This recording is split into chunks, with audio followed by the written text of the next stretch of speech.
아버지 하나님, 좋은 시간을 주셔서 감사합니다.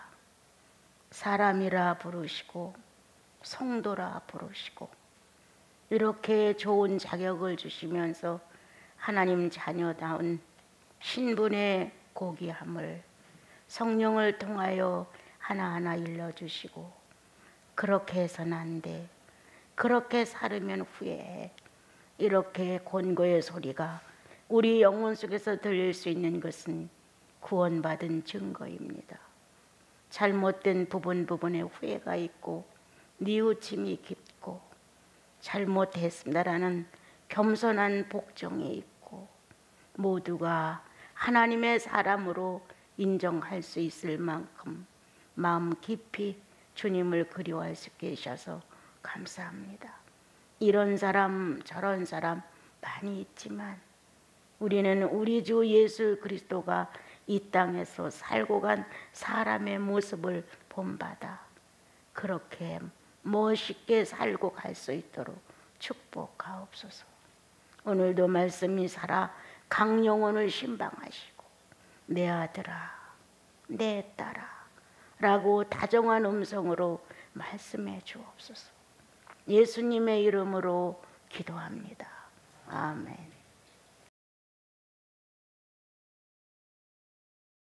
지난번 1장에서요, 그 8절부터 이제 10절까지 대략 한번 읽으면, 우리가 죄 없다고 하면 속이는 것이다 스스로.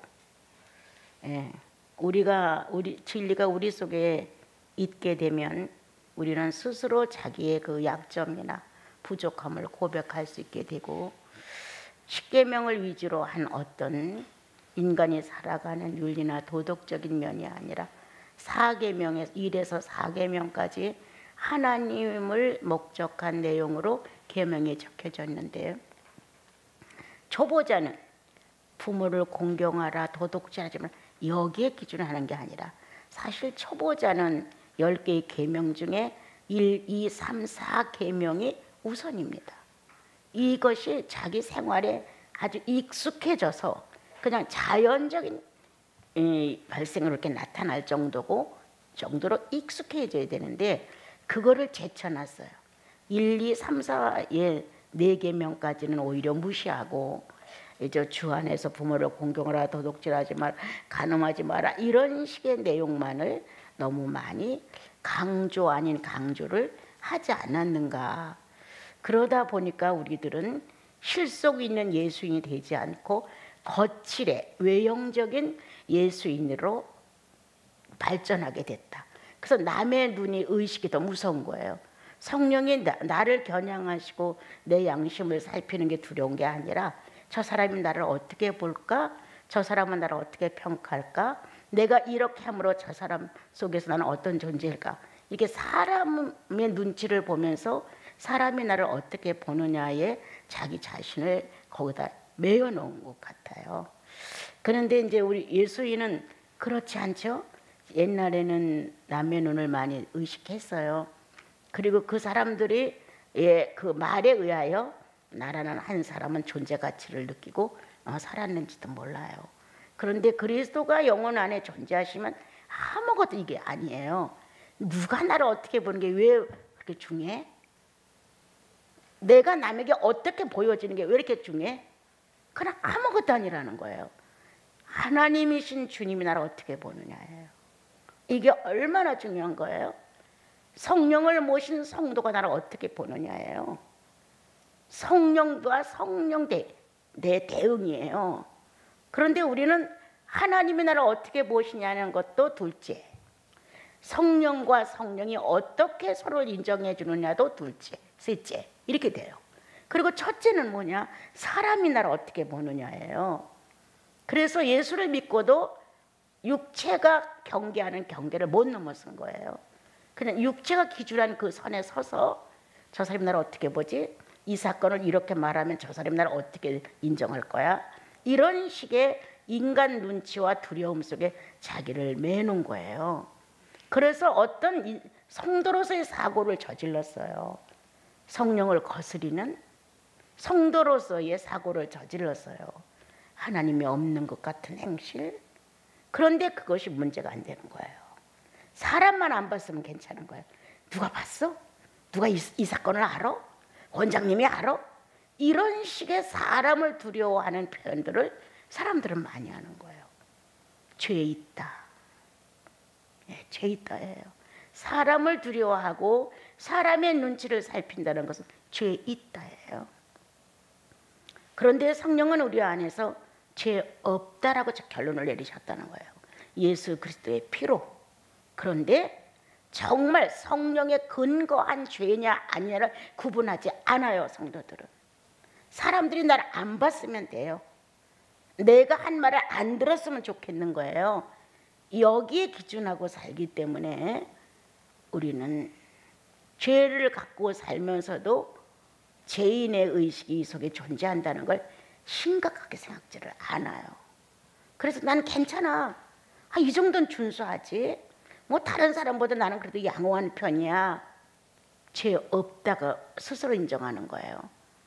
원인은 내게 있던 게 아니라 상대에게 있었기 때문에 나는 잘못할 필요가 없어. 나는 용서를 빌 필요가 없어. 나는 사과할 필요가 없어. 죄인이에요. 예. 진리가 그 속에 있지 아니하다. 진리는 내 탓입니다가 먼저 나옵니다. 예. 사람이 나를 어떻게 보느냐? 아닙니다. 주께서 나를 어떻게 보시느냐? 누가 나를 어떻게 평가하느냐? 관심 없습니다. 그들이 나를 높여주고 칭찬해서 내가 높아집니까? 없는 지식이 하늘만큼 높아집니까? 인간의 교육도 제대로 못 받아 인간성의 엉망인데 뭐가 달라집니까? 또 그들이 우리를 깎아내린다고 해도 깎아지지 않습니다. 내가 지니고 있는 품성 거기서 왔다 갔다 하는 거지 그 이상 이하도 아닌 겁니다. 그래서 우리들은 예수 그리스도를 구주로 모시고도 스스로 죄 없다가 돼요. 여러분, 용서를 먼저 비는 사람이 그만큼 주님을 아는 사람이에요. 내 또 잘못했구나. 주님 안에서 내가 이건 아니지. 이렇게 주님 안에서라는 자격을 가지고 주님 안에서 나를 판단해봐. 비판해봐요. 그러면 잘못이 나에게만 있어요. 절대 상대에게 있지 않아요. 내 부족이야. 내 연단이야. 주님의 내게 베푼 식탁이야. 이렇게 놓기 때문에 주님 앞에 먼저 죄인의 양심으로 고백을 하게 되어요. 구원을 못 받은 자의 고백이 아니라 자녀라는 신분을 넉넉히 가진 자로서의 성령을 거스린 못된 기질이 주님 또 나왔습니다. 이렇게 뭔가 자식으로서 아버님에게 내 부족을 그 신분의 고귀성을 알지 못하는 이 무지를 놓고 고백을 안 할 수가 없어요.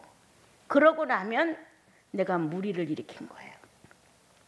여러분, 내가 은성수도원에서 주님과 깊은 밤을 이렇게 세우고 난 대자연이 살아 움직인다는 것을 이론적으로 애들한테 생물을 가르칠 때 어쩌고저쩌고 해봤지만 실제로는 지구가 살아 움직인다는 건 처음 알았어요. 이 무식한 나에게 이 내 심장에 이 고동이 뛰는 것처럼 지구가 살아 숨을 쉬는 거예요. 퐁 퐁 깜짝 놀랐어요. 난 누가 온 것 같고 무슨 소리가 나는 줄 알고 주의를 기울였고 오싹하고 두려움까지 왔었어요. 이거 무슨 소리야 하고. 그런데 마음 안에 평화가 오면서 스스로 대답을 하는 거예요. 지구는 살아있다. 이렇게. 그래서 그때 많은 나의 분수를 넘는 분량의 지식을 얻었어요. 예. 많은 정말 내가 갖고 있는 어떤 것들은 비교도 할 수 없는 것이었어요. 그리고 의사들이 맥을 짚는 것도 그때 깨닫게 됐어요. 그래서 지구가 이렇게 인체처럼 아주 오묘한 모습으로 존재하고 있으므로 이렇게 맥을 짚는 것처럼 어딘가 맥을 짚는 곳곳에서 어떤 일들이 일어나는구나. 이런 것도 그때 알게 됐어요. 예수 그리스도를 주님으로 모시고 나면 새로운 지식이 와 닿는데 창조의 근원이 와 닿는다. 예, 무식하지 않아요. 갈수록 유식해지죠. 더군다나 하나님을 경험하는 지식은 예수 그리스도를 실제의 존재로 안 믿을래 안 믿을 수 없을 만큼 살아있는 의식으로 인정되어요. 이게 바로 나와 여러분이 거듭난 사람으로서 속일 수 없다는 거예요. 예. 그래서 오늘 주님은 왜 스스로 네가 죄 없다고 생각하느냐. 네 행위를 봐라. 네가 죄 없다고 하지 않니? 너 말하는 걸 봐라. 얼마나 죄 없는 사람처럼 말하니. 하나님이라는 분과의 관계에 이 놀라운 관계를 무시하는 자세를 해놓고도 죄 없다는 거예요.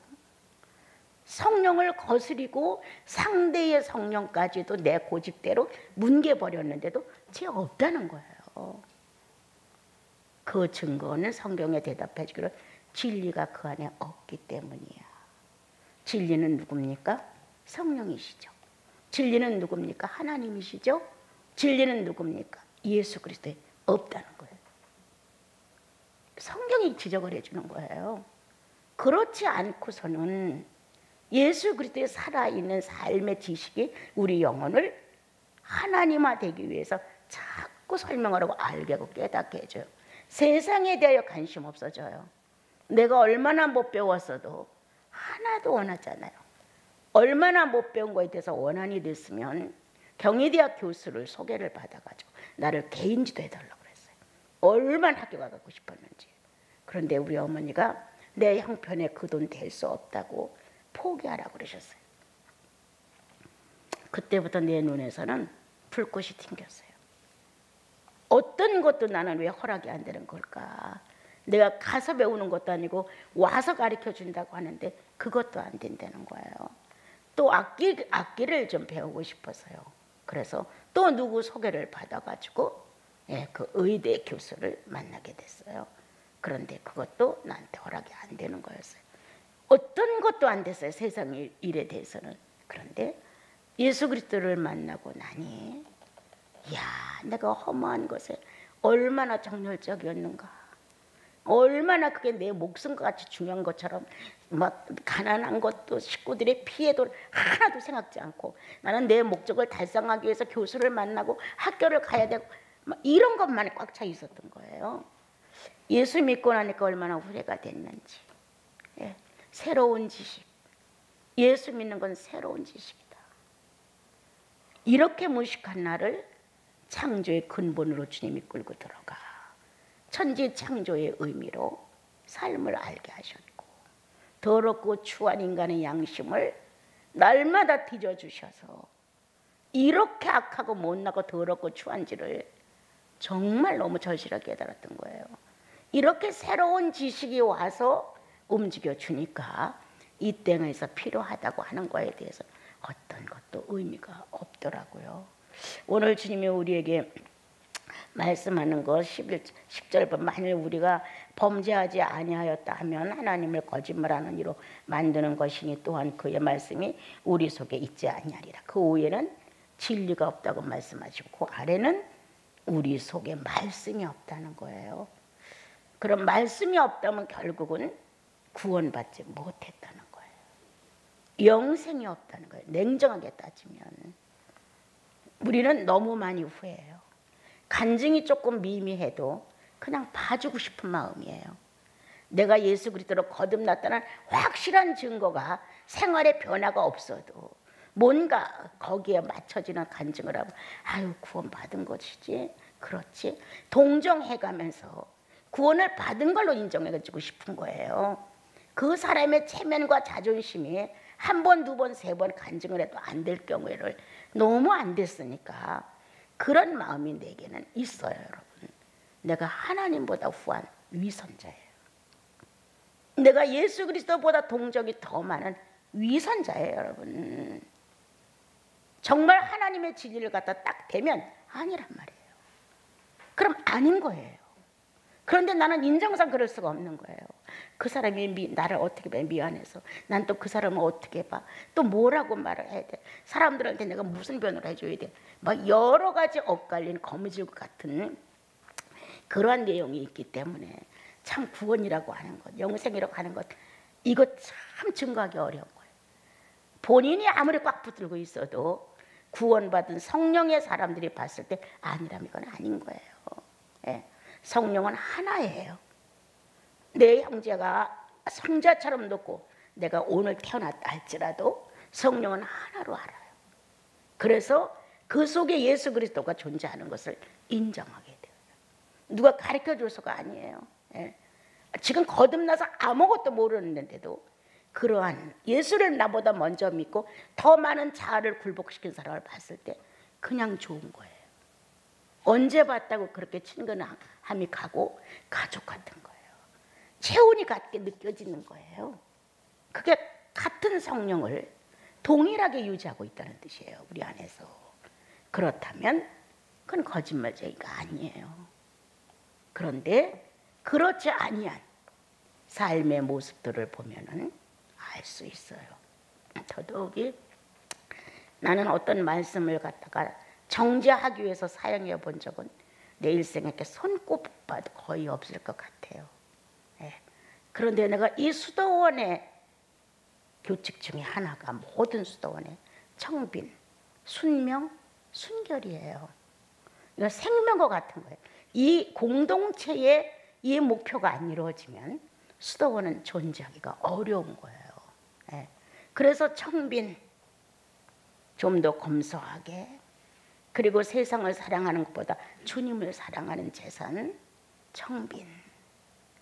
항상 소금가마니를 끌려고 해도 내 이론과 내 판단과 나 현재 형편에 맞지 않아도 주께서 원하시면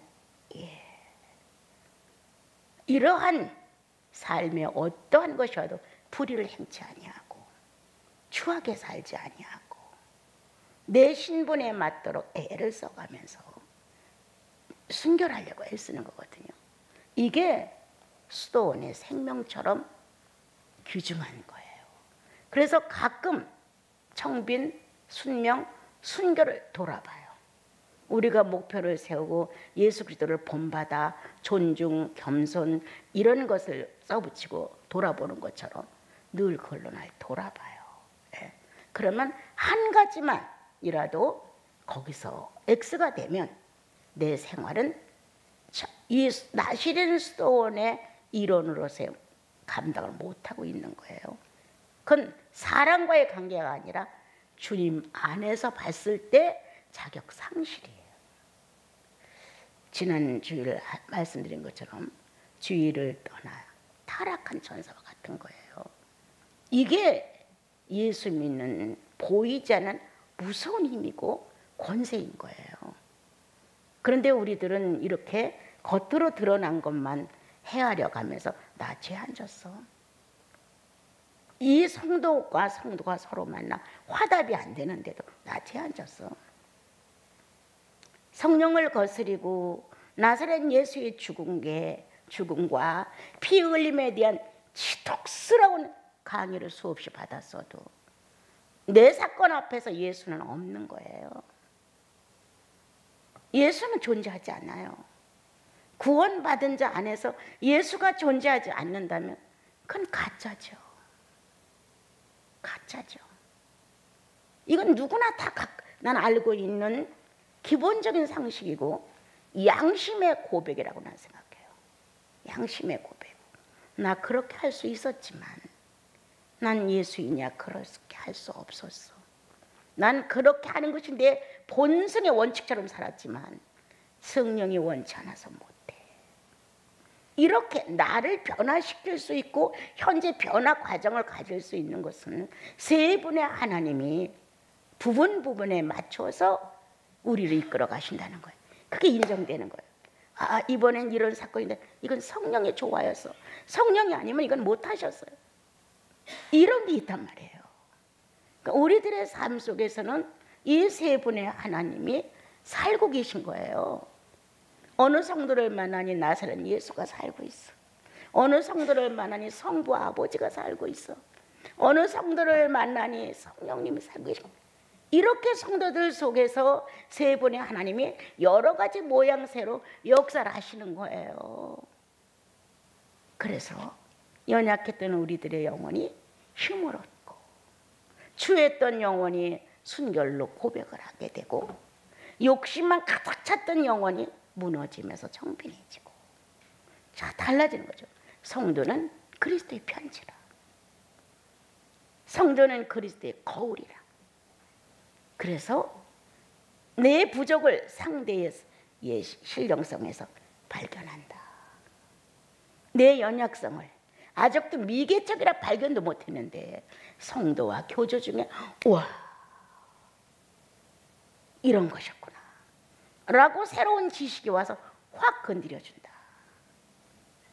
그러므로 우리는 성령을 떠난 삶 같은 거, 그리스도의 구속의 능력이 없는 것 같은 삶, 성부의 유전자가 전혀 활동할 수 없는 삶, 에덴 동산 선악과를 따고 만족해 여기는 삶, 그렇다면 그것은 진리가 그 속에 있지 아니하다. 말씀이 그 속에 있지 아니하니라. 성경에 쓰신 말씀이에요. 우리는 제일 먼저 만약 감정에 악함이 있었다 할지라도 누구를 상대로? 내 아버지를 상대로. 아버지 성품에 혈기가 없단 말이에요, 여러분. 아버지 유전자 안에 그런 악성이 없잖아요. 근데 그 악성을 발휘했는데 왜 못 느껴요? 금방 알죠. 예수 유전자 안에 욕심이 없잖아요. 자신을 십자가에 못 박고 다 버렸는데 그 유전자 안에는 욕심이 없단 말이에요. 욕심이 없는 줄 알고 살았는데 어느 날 주님이 그건 욕심이야 라고 조명을 해서 당신의 재산을 나한테 허비를 해줬어. 그렇지 전까지는 몰라서 내가 욕심이 있는지 없는지. 왜? 스스로 자각할 수 있는 힘이 없었어. 난 욕심 없어요. 나는 아주 청빈해요. 이렇게 자기 자신을 알았기 때문에 안 됐어요. 그런데 예수의 유전자는 자신을 다 버려 나를 구원하신 완전 희생의 모습으로 아주 작은 이 솜털 같은 걸 건드린단 말이에요. 그러면 그때 지나친 욕심이었어. 그건 내 목표대로 달성하기 위한 수단이었어. 이렇게 그 유전자가 고백을 한다니까요. 그래서 이제 나를 바꿔놓지 않을 수가 없는 거예요, 여러분. 예수는 이 정도의 능력을 안 가졌으면 우리 구원 하나 만화예요, 여러분. 주님이 이 정도의 능력을 가졌으니까 당당하게 말하죠. 성경을 보세요. 얼마나 당당한가. 이 정도 자신감과 이 정도의 능력과 이 정도의 지혜와 권위가 있기 때문에 나와 여러분들은 누구라고 뻗대고 싶지 않겠어요. 누구라도 내가 요구하는 대로 되길 바라는 건 동일해. 그런데 주님은 나를 선악과에 팔지 않으세요. 왜? 예수 그리스도의 희생이 들어갔기 때문에. 더 이상 선악과에 나를 팔을 수가 없는 거예요. 그러한 성령이 책임지고 예수의 유전자가 책임지고 하나님의 유전자가 책임지는 역사가 없다면 나는 생각해 보려는 거예요. 거기까지 글로 들어가서 거기까지 갔어. 그런데 주님이 역사를 안 하셨어. 그거를 땄어. 근데 역사를 안 했어. 만족히 먹었어. 그런데도 토설을 안 했어. 이건 뭐야? 가짜지. 예수를 안 믿었을 때는 몰라요. 선악과는 이제 더 이상 내 안에 들어올 수 없어요, 여러분. 창세기에서 화영금을 두고 생명나무를 지켰어요. 내 속에 생명나무가 들어왔어요. 어떻게 여기에 선악과 들어올 수가 있어요? 그런데 그대로 선악과를 따서 먹고 자기는 승리했다는 거예요. 자기는 이제 여기서 새로운 생활을 해야 된다는 거예요. 왜? 목표를 달성했으니까. 어리석은 인생아, 선악과 따먹고 하나님처럼 됐니? 선악과 따먹고 네 욕망대로 모든 게 되니까 뭐가 어떻게 변했니? 성령이 네 안에서 활동할 수 없다. 선악과 따먹은 결과가 뭐예요? 성령 역사가 정지되는 거예요, 여러분. 그 당시 아담은 선악과를 따먹고 하나님과 헤어지게 됐어요. 더 이상 자발적으로 하나님을 찾아서 성령의 역사가 있는 사람으로 쓸 수 없었어요. 오늘 나와 여러분은 선악과를 용납해 줄 수 없습니다. 선악과를 향해 걸어가도 깨우침을 주께서 주시고, 땄어도 주께서 책임져 주시고, 먹었어도 토하게 하신다는 거예요. 나는 선악과가 들어가 생명나무를 방해하고 생명나무를 대항하면서 적수를 만들 수는 없다는 거예요. 이건 예수의 능력이 아니라는 거예요. 나는 적어도 예수의 능력은 땄다도 놓게끔 만드는 거예요. 적어도 가다가도 내가 오라 100점이야 그래도 돌아서게 하는 거예요.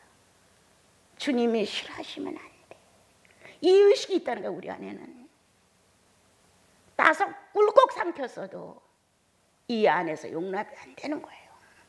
그래서 토설하는 거예요. 죽을 죄를 졌습니다.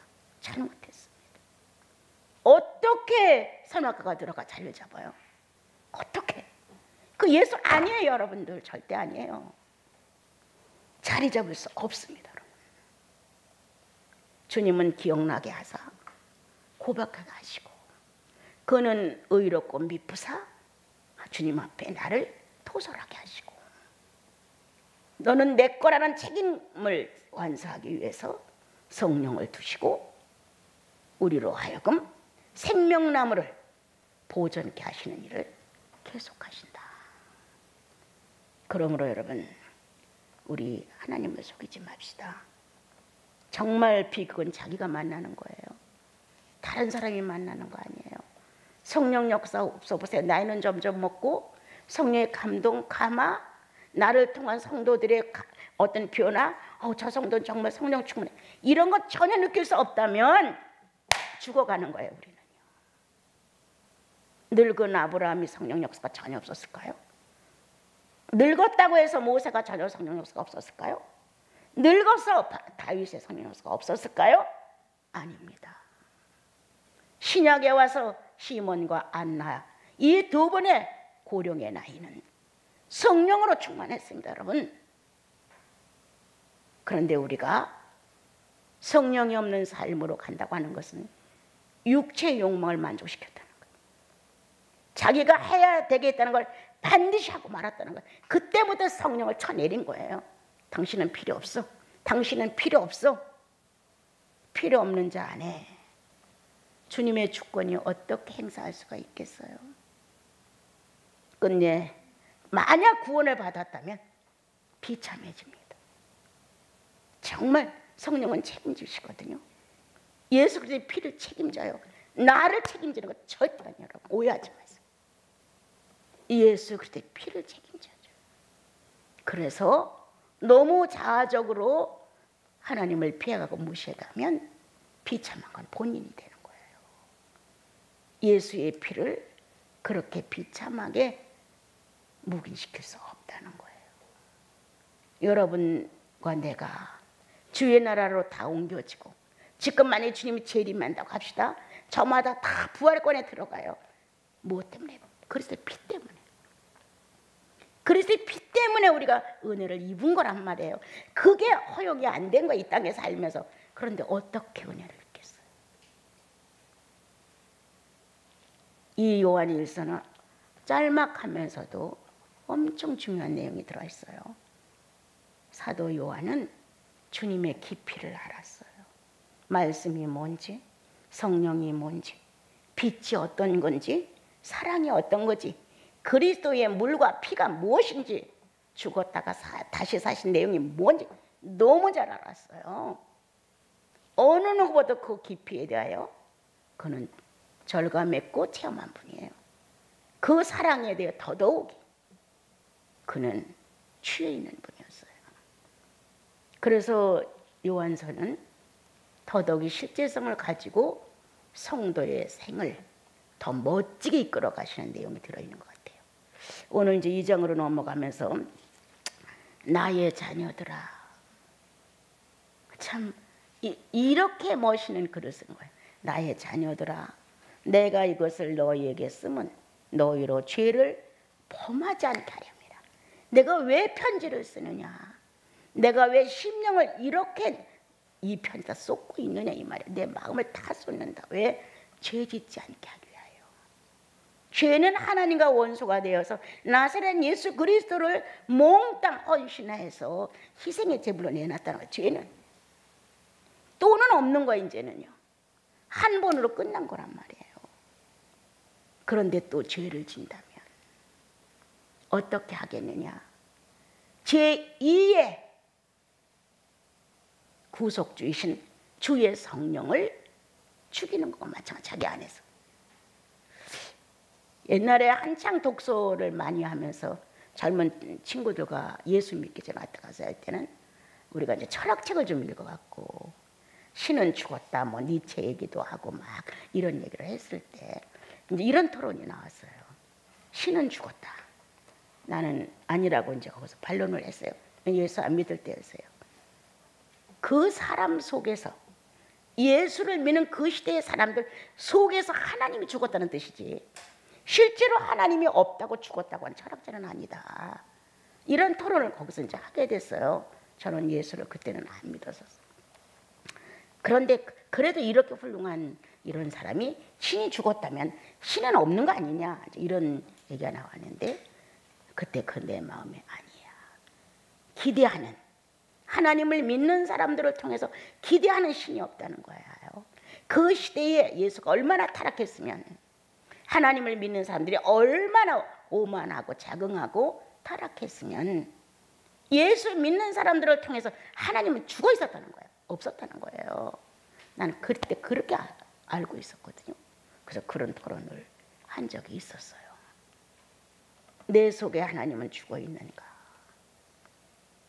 나를 다시 범죄치 않게 하기 위하여 이런 글을 써 보낸다. 이렇게 성경은 우리에게 말해주면서 누가 죄를 범하였는데 아버지 앞에서 우리에게 대언자가 있으니까 의로우신 예수 그리스도, 예수께서 다 용서다 이 말 아니에요. 나 이렇게 오해할까 봐 무서운 거예요. 여러분들이 죄를 져도 괜찮아, 대언자가 있으니까 주님이 대신해서 하나님 앞에 다 말해줄 것이고, 나의 대언자니까, 내 중보자니까 하나님이 예수님을 보시고 내 죄를 다 용서하실 거야. 나는 고백만 하면 돼. 이런 내용은 아닙니다, 여러분. 구원을 어떻게 받았느냐예요. 심령으로부터 정말 새로운 소식이신 하나님의 말씀을 들음으로 내 안에 성령이 새 생명을 가지고 들어왔느냐, 아니면 그냥 그 시대의 물결에 따라 같이 흥분하고 떠들다 보니까 감정이 폭발을 하면서 뭔가 어떤 신경의 변화가 왔느냐, 이건 틀리다는 거예요. 하나님의 성령이 내 무지한 영을 딱 깨트리고 들어왔다면, 확실하게 밝은 빛으로 들어왔다면, 아니면 온하고 따뜻한 사랑으로 왔다면 그때 나는 알았다는 거예요. 여러분 다 몰라도 각자는 안다는 거예요. 확실했다. 나는 내 그리스도를 만난 것이 확실했다. 이렇게 나의 주 예수 그리스도를 만난 것이 어떻게 만나느냐. 옛날에도 말했죠. 감성으로 만나느냐, 지성으로 만나느냐, 의지의 깨트림이냐, 어떤 거냐. 이렇게 확실한 그 증거로 그리스도가 내 구주가 됐다면 그건 너무 뚜렷해요. 삶의 전체에 그분을 표현하지 않을 수가 없어요. 때때로는 조금 늦춰질 수도 있고, 조금 게으를 수도 있고, 조금 무딜 수도 있고, 이런 차이는 좀 있지만 근본적으로 달라요, 여러분. 그래서 예수 그리스도가 그냥 고백만 하면 중보자가 되시고 증언자가 되셔서 나를 다 깨끗하게 하신다. 이렇게 생각하면 안 돼요. 그분이 어떤 분이냐,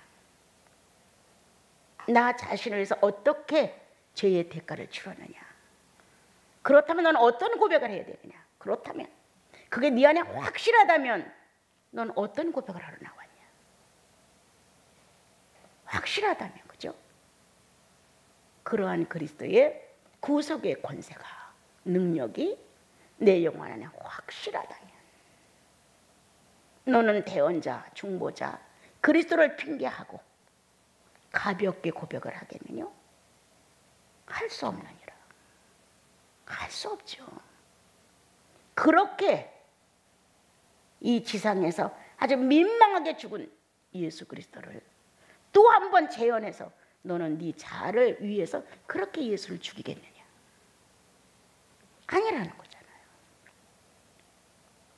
참 너무나 이 글은 우리들에게 아주 의미가 있는 말이에요. 예수 그리스도는 화목제물이라는 거예요. 예. 화목제물로서 완벽한 일을 하시고 가셨다. 그러면 그 화목제물로 구원받은 게 우리라는 거예요. 그럼 화목제물의 능력이 존재한다는 거예요. 나와 여러분들 사이에는 화목제물의 능력. 어떻게 화목하지 않고 살겠어요? 전쟁하고 싸우고 미우고 대립하고 싫고 좋고 이거 어떻게 살겠냐고. 화목제물의 능력이 있다니까요. 화목제물의 생명력이 있다는 거예요. 그래서 저주받은 우리를 예수 그리스도의 화목제물로 인하여 하나님과 가까워졌고 자녀라는 명칭으로 바꿔놨다는 거예요. 이렇게 새로운 피조물로서 새로운 의식을 가지고 하나님의 자녀로 출생을 하게 됐다는 거예요. 이렇게 확실한 근거로 나와 여러분이 현실을 살아간다면 나 화목한가? 어디서나 대자연과 화목한가? 성부와 성자와 성령 앞에 나는 화목한가? 내 사랑하는 형제 자매들 속에서 나는 화목한가? 그 능력이 없다면 심사숙고하시고 밥 좀 그만 잡수시고 금시라 좀 해보십시오. 난 정말 화목한가? 내 가정 안에 나는 정말 화목제물인가? 화목제물이신 예수의 능력이 있는가 나에게? 여러분, 자녀들은 끊임없이 부모들이 화목제물이 되어주기를 기대합니다. 또 어느 정도 세월이 가면 부모들은 또 자녀들이 그렇게 해주기를 바랍니다. 조금은 기대를 하게 됩니다. 이것쯤이야 조금 내 자식이니까 좀 희생을 해주면 안 될까? 요것쯤이야 조금 지가 애를 써주면 안 될까? 라고 조금 기대를 하게 됩니다. 그런데 그건 저마다의 기대예요. 화목제물이신 그리스도를 먼저 구속주로 받은 나와 여러분이 자원해서 나는 내 가정의 화목제물이야. 자녀를 위하고 아내를 위한, 자녀와 남편을 위한 화목제물이야. 이렇게 우리가 화목에 대한 이 능력이 어떤 것인가, 그것이 하나님을 얼마나 기쁘게 해드리는가를 각자가 지녀야 된다는 생각이에요. 그래서 성부와 성자와 성령과 화목하십니까? 예. 자기 육체와 영혼과 화목하십니까? 예. 내 가정에 아내와 남편과 부부와 그 외에 혈육에 대하여 화목하십니까? 예. 성령 안에서 성도라는 이름을 가진 공동체 안에 예수의 지체들로 모여진 교회 안에서 당신은 화목하십니까? 그 화목의 당당한 능력이 있습니까? 당연한 거예요, 여러분. 당연한 거예요. 화목의 능력은 내가 조성한 게 아니에요. 내가 만들어내는 거 아니에요, 여러분. 그리스도가 그렇게 하신 능력이 내 속에 살아 움직이는 걸 아는 거예요. 살아 움직여서 나를 그렇게 끌고 가는 거를, 이끌어 가시는 거를 하는 거예요. 성령이 이끌어내셨다. 그 환경에서, 그 언어에 대립되는 감정에서 성령이 날 이끌어내셨다. 이렇게 할 수 있는 화목의 능력. 주님은 오늘 사랑하는 우리 식구들에게 오늘 마음이 설레었어요. 아, 오래간만에 식구들 얼굴도 보겠네. 육성으로 들리는 찬송 소리도 듣겠네. 그런 마음이 있어갖고 저녁 때 되니까 은근히 막 기쁨이 솟고 막 설레이더라고요. 천국 가서 만나면 이보다 더 하겠지. 또 이제 그런 마음도 이제 가져봤어요. 그래서 우리가 믿는 예수는 그냥 말로 적당하게 나 행할 것 다 하면서 희생 없는 예수는 아닙니다, 여러분. 정말 하나님을 사랑한다면 성경에 그랬어요. 계명을 지키는 걸 보면 안다. 계명을 지키는 사람은 하나님의 사랑이 그 안에 있다. 그러나 계명을 지키지 않는 사람은 아무리 제사법을 5가지를 다 지내도 안 된다는 거예요. 일상적인 자기의 사생활 생활 중에 자기의 인격이 그대로 노출되는 사생활의 예배가 없는데 다른 걸로 어떻게 증명을 해내겠느냐. 도둑질한 거 용서해 준다니까, 죄진 거 용서해 주니까, 원수된 거 풀어주니까, 이런 5가지 제사가 있기 때문에 하나님을 사랑하려고 하는 거래요. 그거 도움받으려고. 하나님은 말씀하십니다. 나를 사랑하는 자는 계명을 지킨다. 어떤 계명?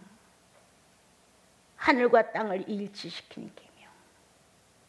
신구약을 통틀어 하나로 일치시키는 계명. 하나님 사랑하고 사람 사랑하는 것이다. 하나님 사랑하고 지체들 사랑하는 것이다. 특히도 내가 애원하는 건 성령 받은 하나님의 사람들을 존중하지 않으면 하나님의 교회는 못 써요, 여러분. 하나님의 교회가 설 수 있다는 건 성령 존중이에요, 여러분. 아무리 연약해도 그 안에 성령 계시고, 아무리 잘났어도 그 안에 성령 계시고, 성령만이 하나님의 뜻을 성취하는 것이지 사람은 아니에요. 그런데 성경은 오늘 계속 계명을 지키면 그거로 인하여 그가 하나님을 사랑한 줄 내가 안다. 정말 그가 계명 안에 있느냐? 그러면 정말 그가 하나님의 자녀다. 그 계명이 뭐냐 이거예요. 우리는 자기 사랑하는 것 때문에 하나님 사랑하지 못합니다. 내 생활, 내 자존심, 나라는 한 사람, 주권 이런 거 사랑하다 보니까 이웃을 어떻게 사랑해? 어떻게 존중해? 내가 손해를 보는데, 내가 무시를 당하는데 내가 어떻게 사랑해? 죄인의 궤도를 못 벗어났어요. 우리는 아직도 죄인의 궤도를. 죄인의 궤도 안에서 죄인의 생활을 그대로 하면서 죄인이에요. 그런데 정확하게 구속과 더불어 생명의 말씀이 가슴에 떨어졌다면 그 계명은 사랑이다. 사랑이다. 나는 예수 그리스도를 사랑으로 깨닫기 시작을 했는데 그게 아니었더라면 이 길을 못 갔어요, 여러분. 사랑으로 예수를 도전하지 않았다면 나는 많이 변질됐을 거예요. 사랑으로만 갔기에, 사랑의 가르침을 내 영혼에서 정말 알았기에, 아무것도 바라는 게 없다고 늘 말하잖아요.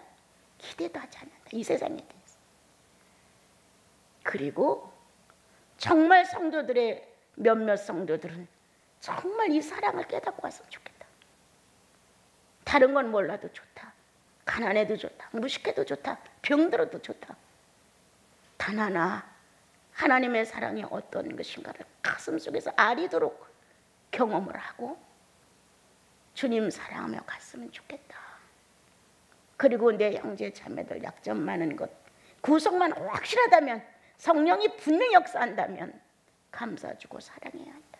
사랑으로만 가야 한다. 오늘 주님은 그가 사랑함으로 계명을 완성하는 자요, 계명이 존재함으로 사랑하는 자다 라고 가르쳐 주셨습니다. 여러분 그대로 실천합시다. 아주 조그만 분량이라도 좋으니까 이유 없이 사랑을 새롭게 배워주십시오. 그리고 그 사랑이 어떤 종류인가를 조금 더 심도 깊게 관찰하고 경험해서 내 삶의 편 전체가 예수 그리스도를 소중히 여기는 사랑 표현이 됐으면 참 좋겠습니다.